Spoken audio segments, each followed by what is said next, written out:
ওই তাকে বকা দিয়েছে, তারপর তার মাল খেয়েছে, তাকে অপবাদ দিয়েছে, ওকে এই লোকের হাসানাত দিয়ে দেওয়া হবে, নেকি যা ছিল সব দিয়ে দেওয়া হবে।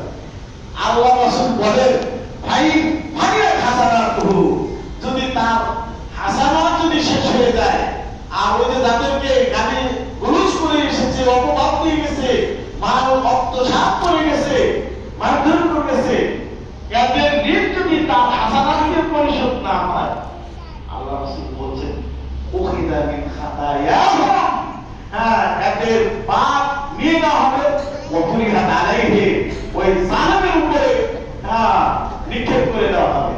মানে যে অপকর্ম দুনিয়াতে করে গেছে, তাই সাবধান হওয়া উচিত, সতর্ক হওয়া উচিত।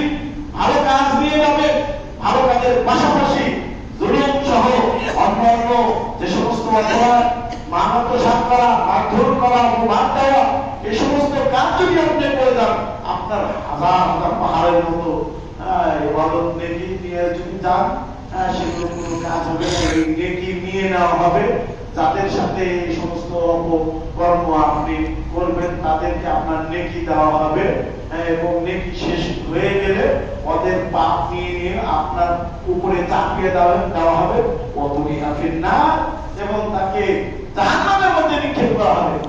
তাকে কি জাহান্নামের মধ্যে নিক্ষেপ করা হবে। আল্লাহ সুবহানাহু ওয়া তাআলা আমরা এই পবিত্র জুমা দিবসে আল্লাহ সুবহানাহু ওয়া তাআলার কাছে প্রার্থনা করি, তিনি যেন আমাদেরকে যে ভালো কাজগুলো রয়েছে সেই ভালো কাজগুলো সম্পাদন করা, এবং জুলুম সহ অন্যান্য যত অপরাধ রয়েছে সেই অপরাধ থেকে যেন রব্বুল আলামিন আমাদেরকে বেঁচে থাকার জন্য তৌফিক দান করেন। আমিন। বারাকাল্লাহু লানা ফিল কোরআনিল আযীম ওয়া নাফা'না বিল আয়াতি ওয়া যিকরিল হাকীম।